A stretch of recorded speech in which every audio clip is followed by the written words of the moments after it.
cuidar que no se queme, que no tire el café, que no le eche la crema o el azúcar fuera de la taza. Es más bronca para mí que me ayude Eddie a que no me ayude. Pero es mi nieta y ella me quiere ayudar. Y aunque no necesito su ayuda para hacer café, que por cierto los que lo han probado estarán de acuerdo conmigo que es un buen café, yo la dejo que me ayude, porque quiero que se sienta útil, porque quiero que ella sienta que está colaborando en algo. Hermanos, es la misma actitud que Dios tiene para usted y para conmigo. Él no necesita de nuestra ayuda, pero quiere que ustedes y yo nos sintamos útiles en el trabajo de su reino. Por eso nos nombró sus colaboradores. Cuarta pregunta. ¿Colaboradores de qué? De un grandioso proyecto. Del proyecto más grande de todos los proyectos. Proyectos hay muchos. Hay proyectos particulares. En la empresa donde Dios me permite trabajar, actualmente tenemos un proyecto del que depende mucho el futuro de la empresa. Ese proyecto es que Procter & Gamble nos certifique como sus proveedores. Y estamos enfocando todas las baterías, todos los recursos a lograr eso. El auditor de Procter & Gamble nos dice, bríncale, nosotros le preguntamos qué tan alto. Así estamos.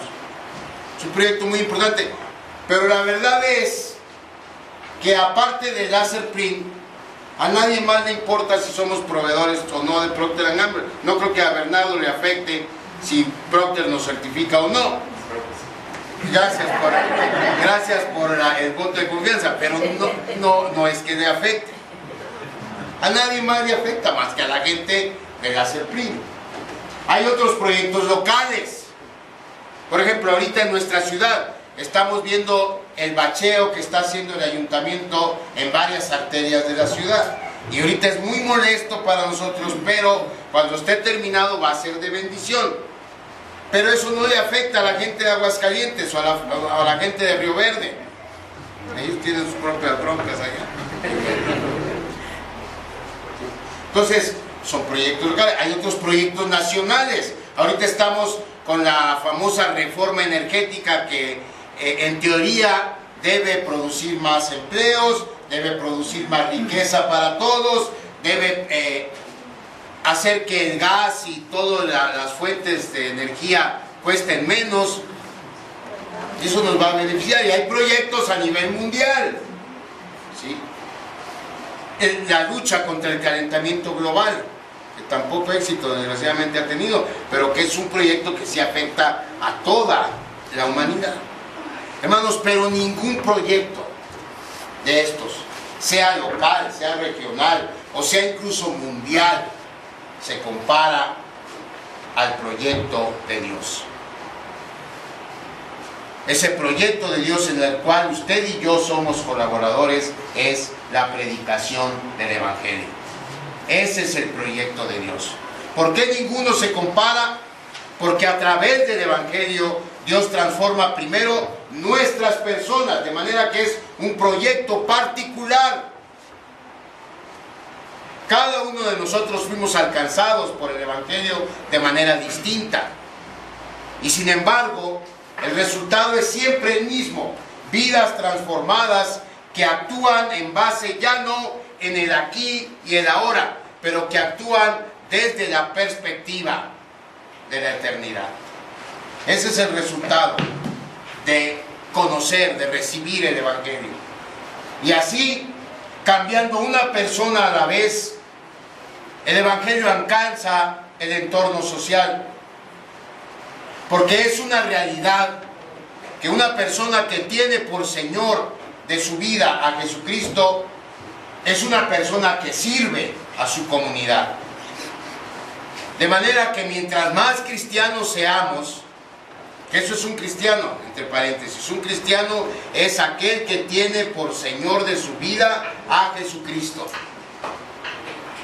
Mientras más cristianos seamos, la sociedad será más y más transformada, hasta que se consume la victoria final de Jesucristo, y entonces toda la creación será renovada. Esa es la promesa, esa es la garantía que tenemos. Vamos a Romanos 8. Romanos 8, 19.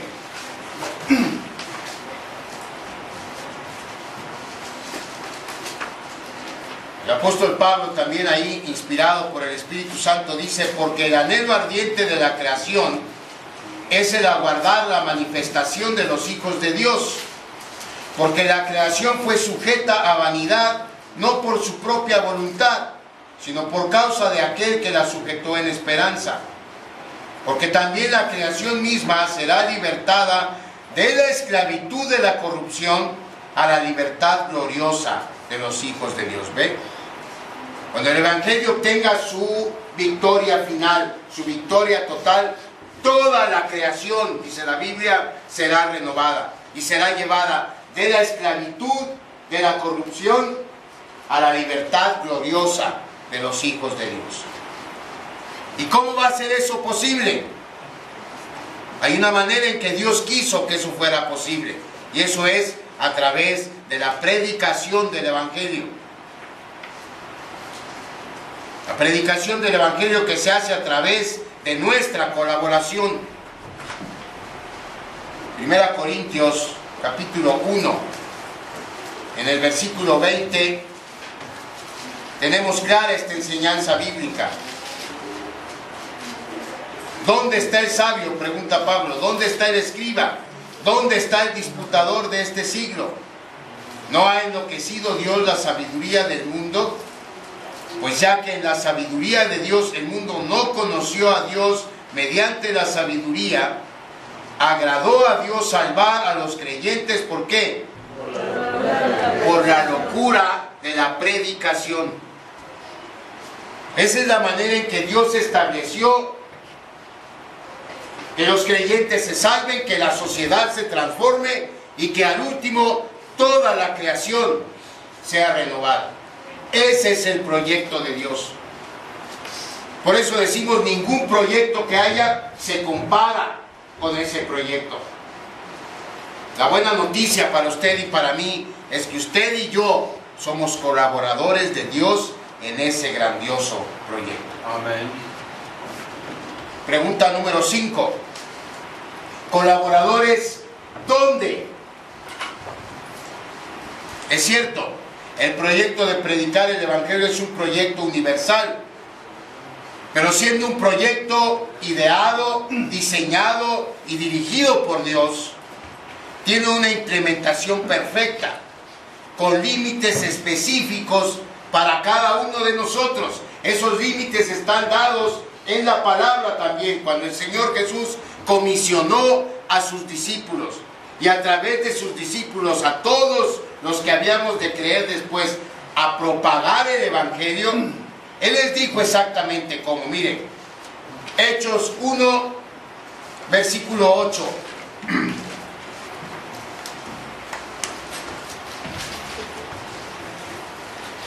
Pero recibiréis poder cuando haya venido sobre vosotros el Espíritu Santo, y me seréis testigos en Jerusalén, en toda Judea, en Samaria y hasta lo último de la tierra. Este texto, aplicado geográficamente a nuestro entorno, quiere decir que debemos empezar con nuestra casa. Debemos empezar en nuestra iglesia a propagar el Evangelio. Hay mucha gente cercana a nosotros que desesperadamente necesita a Jesucristo. Y esas personas deben ser nuestros blancos primarios, nuestros objetivos primarios. Ellos son, en otra palabra, nuestra Jerusalén. El Evangelio se empezó a propagar así: primero Jerusalén, luego Judea, luego Samaria y luego lo último de la tierra. Nuestra Jerusalén son nuestras familias, es nuestra iglesia. Lo que es una realidad es que el Evangelio llegará hasta lo último de la tierra, porque cada cristiano tiene su propia Jerusalén. Miren, para nosotros Corea o Arabia o Ciudad del Cabo son lo último de la tierra. Pero en Arabia y en Corea y en Ciudad del Cabo hay cristianos también. Para los cristianos de allá, Corea, Arabia y Ciudad del Cabo no es lo último de la tierra, es su Jerusalén. Entonces ellos van a empezar ahí. Para ellos el último de la tierra es San Luis. Entonces, ellos en su Jerusalén, nosotros en nuestra Jerusalén, y el Evangelio será propagado hasta que el último de los elegidos de Dios sea alcanzado por el Evangelio. Por eso es grandioso el proyecto de Dios. Por eso Él nos llamó a cada quien en nuestro lugar específico. Yo no estoy en contra de las personas que se quieren ir a predicar allá a las gentes del Islam o a los coreanos. Bueno, los coreanos ya son muchos cristianos, pero hay gente que quiere ir allá. Pero no necesitamos ir hasta allá. Voltea a su lado. Voltea a ver a su vecino, a su hermano, a su tío, a su esposo, a su esposa, a su hijo. Y si necesita de Cristo, a Él es al que le debe predicar primero. Él es su Jerusalén. Y somos colaboradores donde el Señor nos puso a cada quien. Siguiente pregunta, ¿cuál es? ¿Qué número es? 6. ¿Con qué somos colaboradores de Dios? ¿Con qué? Vince Lombardi, un legendario entrenador de fútbol americano que ganó 4 veces el campeonato nacional de la NFL, decía que los logros de una organización son los resultados del esfuerzo combinado de cada individuo. Fíjese, los logros de una organización son los resultados del esfuerzo combinado de cada individuo. Es decir, que para que un proyecto tenga éxito, cada participante de él debe aportar su mayor esfuerzo al hacer lo que le toca hacer. Así que si queremos que el proyecto de Dios, del cual usted y yo somos colaboradores, tenga éxito, usted y yo debemos hacer y poner nuestro mayor esfuerzo en hacer bien lo que nos toca hacer.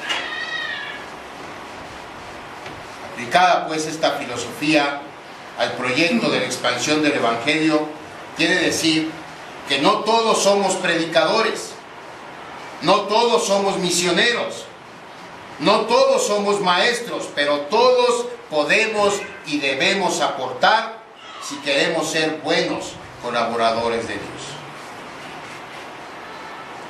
Entonces la pregunta es, ¿con qué vamos a colaborar con Dios en su proyecto? Con nuestra vida entera, hermanos. Con nuestra vida entera. Nuestros dones, nuestras habilidades, con nuestro tiempo.